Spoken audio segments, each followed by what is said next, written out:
Irmãos, nós estamos dando início a essa série de mensagens referente à Reforma Protestante, uma vez que o mês de outubro nós comemoramos esse marco tão importante na vida da igreja. Historiadores dizem que as 10 coisas mais importantes que ocorreram no mundo, a Reforma Protestante, ela está incluída no meio delas. Então, por isso que é tão importante falar da Reforma Protestante. E nesse mês de outubro, nós temos então 5 domingos, e uma das características da Reforma, o cerne dela, são 5 solas. A palavra sola, latim, significa somente. Então, nós vamos falar durante essa série, um sola por domingo. Nós também colocamos no grupo da igreja um resumo sobre a parte histórica da Reforma Protestante. Se você não conhece, eu espero que você tenha assistido esse resumo, porque vai nos ajudar muito por causa do tempo. Lá nesse resumo que nós colocamos está o resumo do resumo do resumo, porque é muito conteúdo, é muita coisa que se tem para falar da parte histórica. Então nós fizemos um resumo para nos ajudar aqui na aplicação dos solas de cada reforma. Se você não tem acesso ao grupo da comunidade, da igreja, e outras fontes onde também divulgamos esse vídeo, nos procure que eu vou estar aí mandando para você esse vídeo com o resumo da Reforma Protestante. Mas mesmo assim, para estar falando hoje do primeiro sola, dos 5 solas, que é somente as Escrituras, aquilo que nós chamamos de base central para a Reforma Protestante, eu preciso fazer um resumo rapidamente do ato central do que Lutero fez ali na Reforma. Olha só, gente. Então eu vou fazer um resumo do resumo daquilo que o meu irmão fez nesse vídeo. Ou seja, algo bem rápido, só para fazer sentido da palavra sola escritura. O que acontece? Então, no século XVI, a Igreja Católica era toda poderosa, aquela que estava por cima de todas as coisas, embora toda poderosa, ela estava passando por algumas dificuldades, entre elas financeiras. O Papa da época, Leão X, o que o Papa fez? O Papa ele tinha então um projeto, ele queria construir a Basílica de São Pedro. Quando você vê o Papa atual hoje, celebrando as suas missas, ele faz essa Basílica de São Pedro. Mas naquela época não tinha. Mas a igreja não tinha uma arrecadação, não tinha dinheiro, não tinha fonte suficiente para construir a Basílica de São Pedro. E o que o Papa e os seus homens então faz? Eles criam aquilo que ficou conhecido como indulgência. O que eram as indulgências? Era um documento que o Papa ou representantes do Papa emitiam para pessoas, perdoando-as por 1 ano, 2 anos, 3 anos. Dependia muito do dinheiro em que você tinha para comprar essa indulgência. E até mesmo em perdão eterno. Mas não ficava só nisso. Se você tivesse um ente querido, o qual havia falecido em pecado, e ele estava no estado intermediário, que a Igreja Católica chamava de purgatório, não é nem o céu, nem o inferno. Você também poderia comprar uma indulgência. Essa foi a forma que a Igreja Católica, ela então arrumou para extorquir dinheiro das pessoas para a construção da Basílica de São Pedro. Ou seja, ela comercializava a fé uma vez que o povo não tinha acesso às Escrituras Sagradas. A missa era celebrada em latim. Mas graças a Deus que a Reforma tem muito pouco para nos ensinar. Essa coisa de comercializar a fé só ocorreu lá na época da Reforma.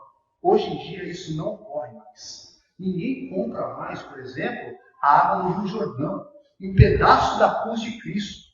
Ninguém mais. Hoje não se há comercialização da fé. Mas naquela época foi forte isso. Logo, o que Lutero então faz indignado com as indulgências? No dia 31 de outubro de 1517, Lutero vai até a porta do castelo de Wittenberg. Esse castelo também era conhecido como Igreja de Todos os Santos, muito famoso ali na Alemanha, e havia uma grande multidão que sempre estava ao redor desse castelo. Por quê? Porque esse castelo servia como uma espécie de painel. As notícias do dia a dia, eles eram pregados na porta desse painel, desse castelo, e as pessoas frequentavam ali para saber as informações do dia a dia. Estrategicamente, Lutero vai lá então no dia 31 de outubro e prega as suas 95 teses ou 95 argumentos contra as indulgências. Por que estrategicamente? Porque dia 1º de novembro era o dia de Todos os Santos. Se ali já havia uma multidão de gente percorrendo aquele lugar, imagine no dia de Todos os Santos. Conclusão. Pessoas leram então as 95 teses de Lutero. Muitos duplicaram aquelas teses, aqueles argumentos, mas Lutero não parou por aí. Lutero também escreveu artigos contra as indulgências, pequenos livretos contra as indulgências. 3 anos depois, o Papa Leão X, incomodado com a atitude de Lutero, escreve um documento exigindo a retratação de Lutero, ameaçando Lutero de excomunhão, e iria expulsar Lutero, que na época era um padre, da Igreja Católica. Sabe o que é interessante, meus irmãos? Que Lutero pega esse documento que ele recebe do Papa Leão X e Lutero queima em praça pública esse documento. 1 ano depois, Lutero resolve então a assumir essa intimação. Ele era protegido por um príncipe da Saxônia chamado Frederico. E Lutero vai então diante desses homens, ok? Em uma reunião que eles chamavam de dieta, que ocorreu na cidade de Worms. E o que Lutero faz? Lutero, quando chega nessa reunião, lá estão os príncipes, cardeais, sacerdotes, representantes do Papa. A história diz que o imperador Carlos V é que dirige essa reunião diante de Lutero. E quando ele chega diante de Lutero, tem-se uma mesa com todos os artigos que Lutero escreveu contra as indulgências, seus livretos e cópia das 95 teses. E quando o imperador Carlos V pergunta para Lutero se Lutero era o autor, a história diz que de uma forma tímida Lutero assume. Ele logo em seguida pergunta para Lutero, depois de 2 dias de muita discussão, se Lutero queria retratar diante daqueles argumentos, se arrepender de tudo aquilo que ele escreveu. Então Lutero perde 24 horas para pensar.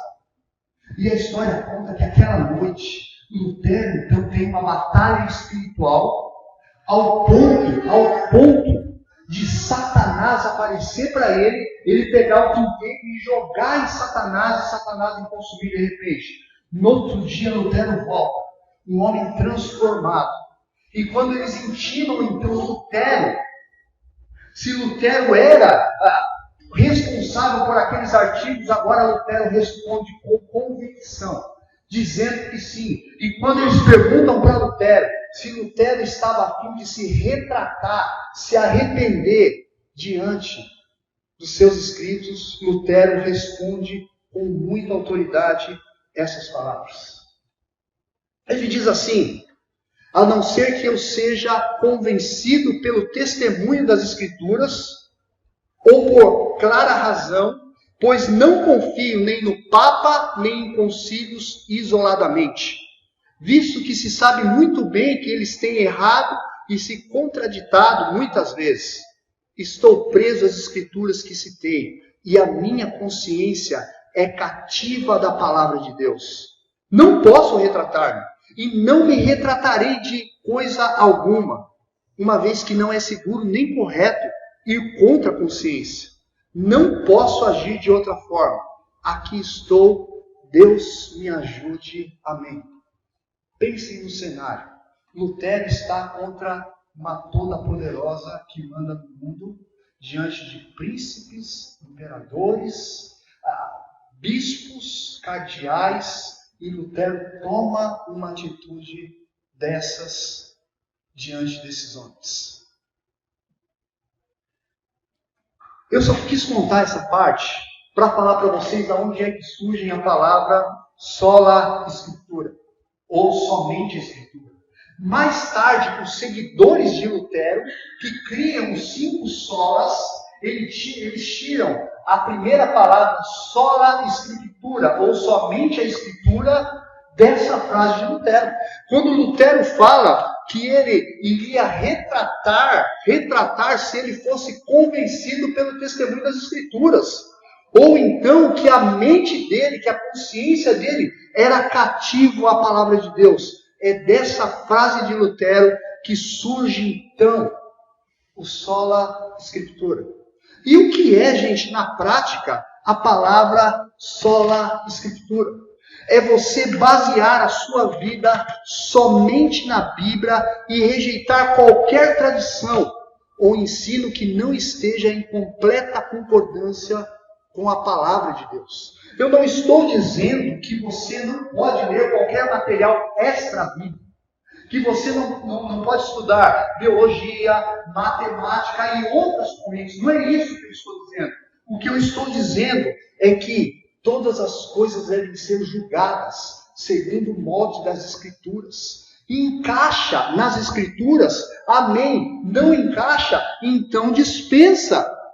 Ainda mais nós que vivemos um mundo onde tudo é relativo. A minha verdade não é a sua verdade. Nunca se fez tão presente e necessário valorizar a palavra de Deus. Irmãos, prestem atenção. Em todo lugar onde o liberalismo teológico ele entra, ele destrói e acaba com igrejas. Ele simplesmente acaba com igrejas. Por isso que eu queria colocar aqui 2 pontos. A primeira delas é a necessidade de conhecer as Escrituras. Nós temos uma necessidade urgente de amar esse livro e conhecer as Escrituras. A revista Ultimato, ela pegou um artigo criado na Holanda e depois esse artigo criado na Holanda virou uma pesquisa nos Estados Unidos, dizendo que nós somos a geração mais analfabeta de Bíblia que já existiu em todos os tempos.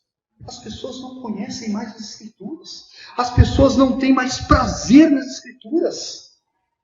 Que bom seria se nós amássemos as Escrituras e os estudos bíblicos o tanto quanto a gente ama o futebol. Eu não estou falando isso para mim.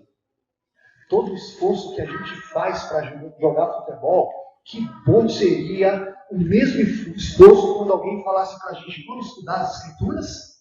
Vamos. Nós somos capazes de perder noites de sono, nós somos capazes de ir para uma outra cidade, nós somos capazes de fazer os mais grandes sacrifícios por causa de um futebol, de um passeio no shopping, de uma viagem, mas nós não temos os mesmos esforços para estudar as Escrituras. Deixa eu falar uma coisa aqui para a geração mais nova. Antigamente, sabe como que nós éramos conhecidos? O povo do livro. Hoje, o povo do escândalo, o povo que não conhece o livro, o povo que não valoriza o livro. Como é que nós somos conhecidos, gente? Gente que ama muito mais qualquer outra coisa do que as Escrituras Sagradas. Nós deveríamos colecionar textos bíblicos. Mas um outro ponto também, muito importante aqui, gente. Olha só, é a questão, e eu gosto desse versículo de Jeremias 2,13. Eu já vou entrar no nosso versículo central. Tenha um pouquinho de paciência que eu precisava fazer essa introdução. Jeremias 2,13 talvez foi o primeiro texto na minha caminhada cristã que impactou a minha vida. Deus diz assim em Jeremias 2,13: 2 erros cometeu meu povo? 2. O primeiro erro. Eles me abandonaram. O manancial de águas vivas. E o segundo erro é que eles cavaram as suas próprias cisternas, rachadas que não retêm água viva. Eles simplesmente abandonaram a verdadeira cisterna, fonte de água viva, e cavaram cisternas para si, que não tem água. Eles foram cavando algo que pudesse matar a sua sede existencial, e foram cavando, e eles não encontraram água. Simplesmente morreram de sede. Será, meus irmãos, que nós não estamos buscando outras cisternas e abandonando o manancial de águas vivas que nós estamos fazendo com as nossas crianças, com os nossos jovens, com os nossos casamentos, ao se distanciar da palavra de Deus? Quando o apóstolo Paulo escreve ao jovem Timóteo, nessa carta cinzenta dele, de despedida, uma carta ao qual Paulo está numa prisão mamertina, que era só um buraco no chão, muitos morriam de lepra, muitos saíam cegos de lá. Paulo, ao orientar o jovem pastor Timóteo, ele cita esse versículo, que esse versículo nunca foi tão vivo quanto nos nossos dias atuais. Ele diz assim: pois virá o tempo em que não suportarão a sã doutrina. E para mim esse tempo nunca é mais evidente que agora. Como as pessoas não suportam a sã doutrina. Quando você conversa com pessoas de fora, sabe o que elas falam? A Bíblia é um livro antigo. Não, a Bíblia não tem sentido mais. A Bíblia é um livro ultrapassado. A família moderna hoje aceita homens com o mesmo gênero casado. Não, a Bíblia é um livro que foi escrito dentro de um contexto religioso. Quando você não se depara com pastores liberais que dizem o seguinte: nós estamos condenando um grupo de pessoas por causa de 3 ou 4 versículos. A Bíblia precisa ser atualizada. Ela precisa de uma atualização, porque nós estamos condenando gente por causa de 3 ou 4 versículos. Eu posso falar com autoridade para vocês. Para minha tristeza, eu convivo no meio de pastores que perderam totalmente o seu amor pelas Escrituras. Utilizam qualquer outro tipo de técnica para segurar o povo na igreja, porque perdeu totalmente o seu amor. Graças a Deus, que Deus mantém o remanescente. Mas o texto continua dizendo assim, sentindo coceira nos ouvidos, segundo os seus próprios desejos, juntarão mestres para si mesmos, gente que só fala aquilo que a gente quer ouvir. Pecado não pode ser chamado mais de pecado. A gente olha para a reforma protestante e fala assim: um dos marcos que a reforma resgatou foi a centralidade das Escrituras, foi a justificação pela fé, mas foi também o conceito do pecado. Nada mais vivo do que nos nossos tempos agora. E o texto conclui dizendo: eles se recusarão a dar ouvidos à verdade, porque cada um tem sua verdade, voltando-se para os mitos, a contos de ladainha. Diante disso, eu gostaria de convidar você para abrir a sua Bíblia agora. Eu quero comentar aqui 3 pontos rapidamente. No próprio livro de 2 Timóteo. Abra aí comigo, que eu quero conversar um pouquinho com vocês nesse livro. Capítulo 3, versículo 14. Acompanhe aí no seu celular, mas deixa ligado aí. Ou na sua Bíblia de papel. Deixa ligado aí e medita comigo nesse texto que tem tudo a ver quando o assunto é somente as Escrituras. Ok? 2 Timóteo 3, do 14 ao 17, um texto extremamente conhecido da igreja. O texto diz assim, o 14. Quanto a você, porém, permaneça nas coisas que aprendeu e das quais tem convicção, pois você sabe de quem o aprendeu. Essa palavrinha aí, meus irmãos, quem? Eu não sei se está assim na sua Bíblia, ok? Essa palavrinha, no grego, não é uma palavrinha singular. É uma palavrinha no plural. Significa que Timóteo não aprendeu apenas de uma pessoa, mas de uma pessoa. O nosso tempo aqui não nos permite explorar os textos. Então eu já vou dar a resposta disso. Quem são essas pessoas? O apóstolo Paulo, pai na fé de Timóteo, a sua avó Lóide e a sua mãe Eunice, uma judia. Paulo está dizendo para ele, olha, você permaneça naquilo que aprendeu. Dessas pessoas que te ensinaram. Mas presta atenção, gente, no verso 14, que o verso 14 começa com uma expressãozinha interessante, que é, eu estou lendo aqui na versão NVI, quanto a você. Ninguém começa uma frase falando contra você. O que Paulo está fazendo aqui? Paulo está fazendo um contraste. Paulo fala de homens maus no versículo anterior e fala para ele assim, mas com você é diferente, viu, Timóteo? Quanto a você é diferente. Para isso, vamos ler o verso 13. Dá uma olhadinha aí no verso 13. No verso 13, ele diz, portanto, aí ele fala aos perversos. Quem são esses perversos? Homens maus intencionados. Mas ele fala também de impostores, gente. Essa palavra impostor é interessante. Ela era utilizada naquela época para mágicos e feiticeiros. Gente que usava truque para enganar as pessoas. Para ganhar dinheiro em cima da vida das pessoas. E ele fala assim na continuidade desse texto, irão de mal a pior. E eu fiquei pensando, será que esse texto está querendo dizer que esses homens vão se dar mal na vida? Não é isso. O que esse texto está querendo dizer, que esses homens irão de mal a pior, é que a maldade que eles praticam, elas vão crescer. Se eles são mentirosos, amanhã eles vão contar muito mais mentira. Se eles fazem coisas horrendas, amanhã a prática dessas mentiras, elas vão crescer. É isso que ele está dizendo. E tem um outro ponto interessante no final desse versículo, que fala assim, enganando e sendo enganados.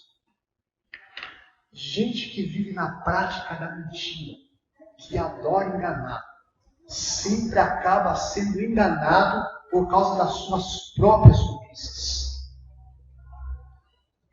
Essa semana nós vamos iniciar a nossa reunião de grupos pequenos. E eu quero discutir alguns aspectos desse versículo. E, gente, eu fico com uma pulga atrás da orelha de pessoas que frequentam a igreja aonde a exposição bíblica ela não é feita e essas pessoas são enganadas pelos seus líderes.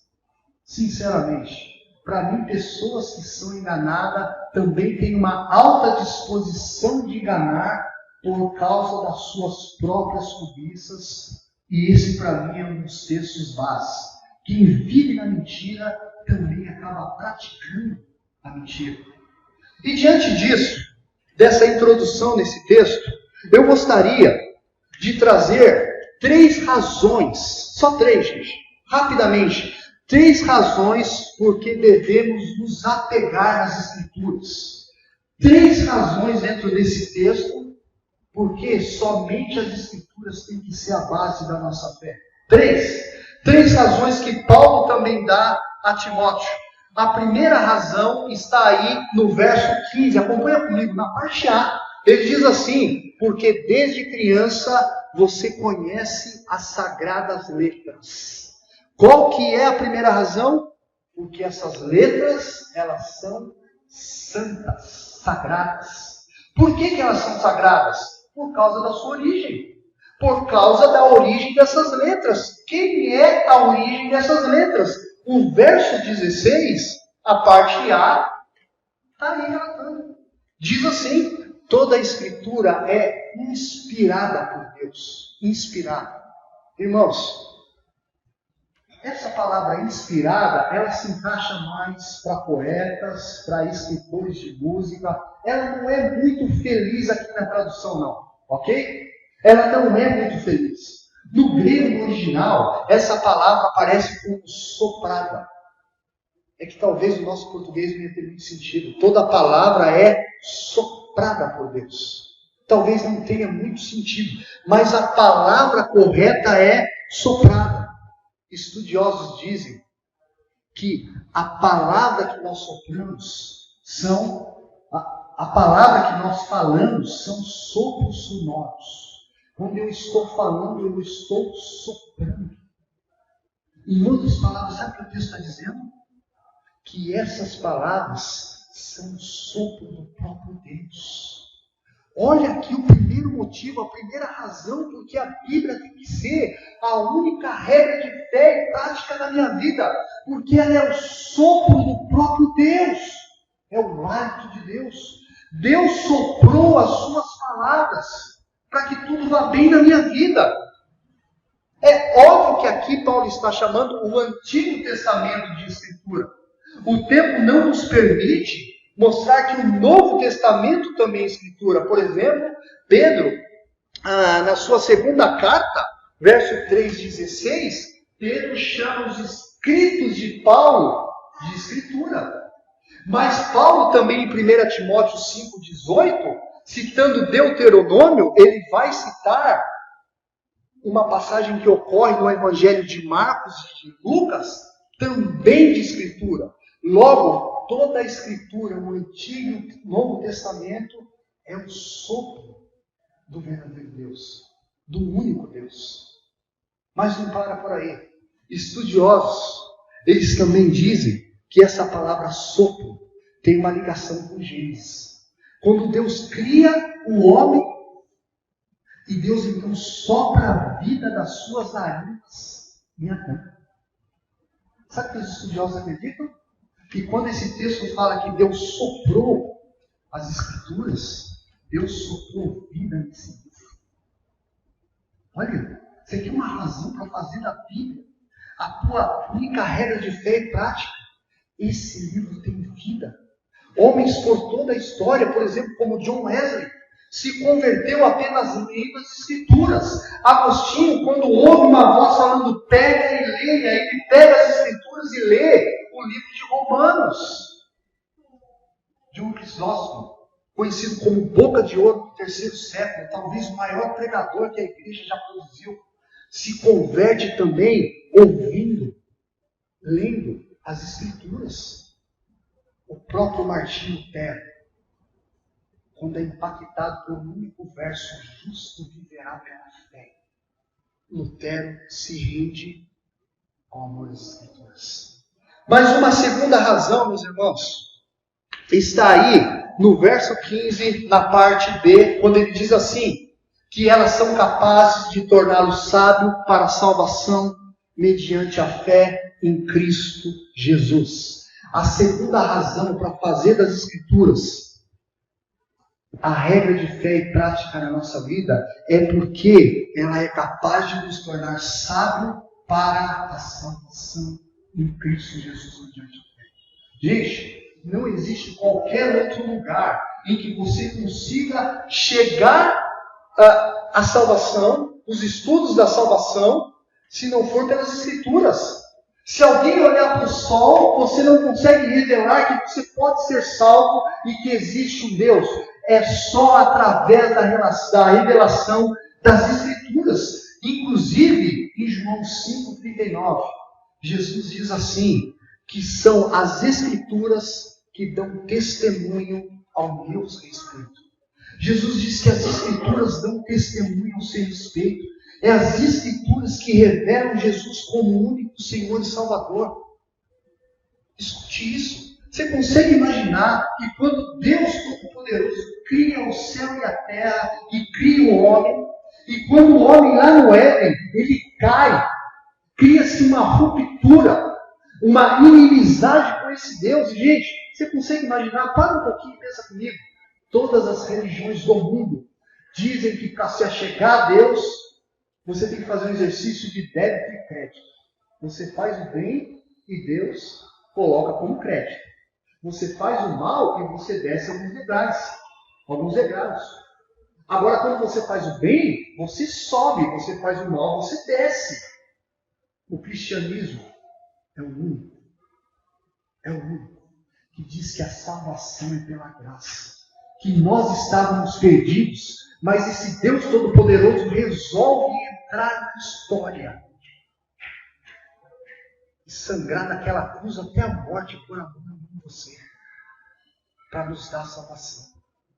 Só o cristianismo tem, eu vou chamar de tese dessa verdade.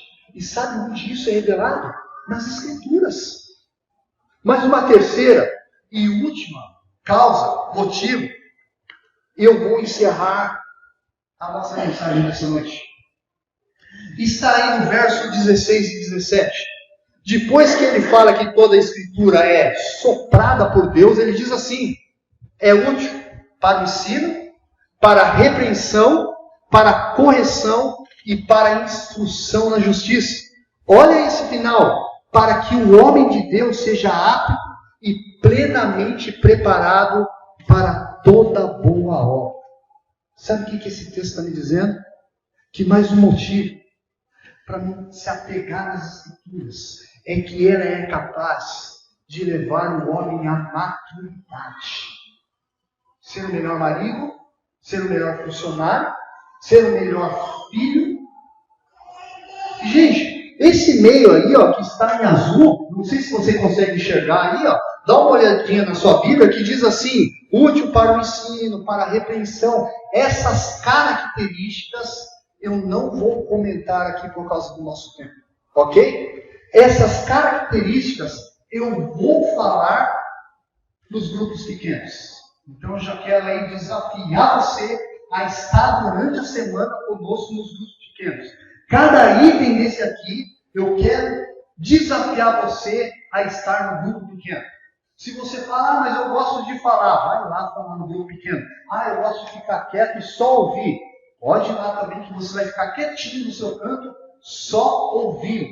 Fique à vontade, o que nós queremos é que você esteja conosco nesse momento tão importante para a gente comentar essas características.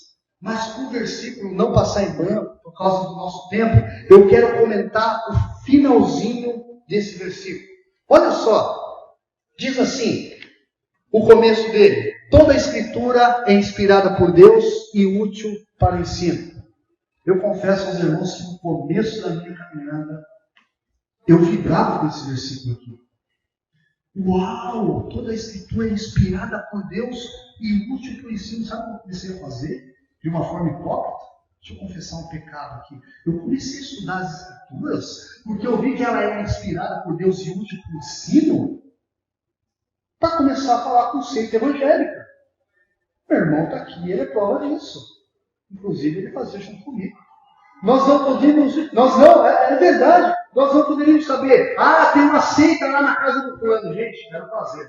E a gente comprava livro, investia, estudava a história da seita, decorava, alinhava, escrevia na capa da Bíblia. Nós saímos correndo de madrugada e a gente ia lá discutir com seita, discutir com ateu. Queria falar para o ateu que a Bíblia é inspirada por Deus. Não foi esse sentido? E nós ficávamos noite a noite arrasando, tentando arrasar com as seitas em discussão. Mas graças a Deus, mais tarde eu entendi o verdadeiro sentido desse versículo. Tirem desse versículo todas essas características: ensino, correção, repreensão, educação na justiça. Sabe o que sobra? A finalidade desse versículo. Olha qual é a finalidade desse versículo. Ele diz assim, gente: para que, olha aí na sua Bíblia, ou a fim de. Toda a Escritura é inspirada a Deus, para quê? Ou a fim de quê? Para levar você e eu à maturidade. Não é para discutir conceito.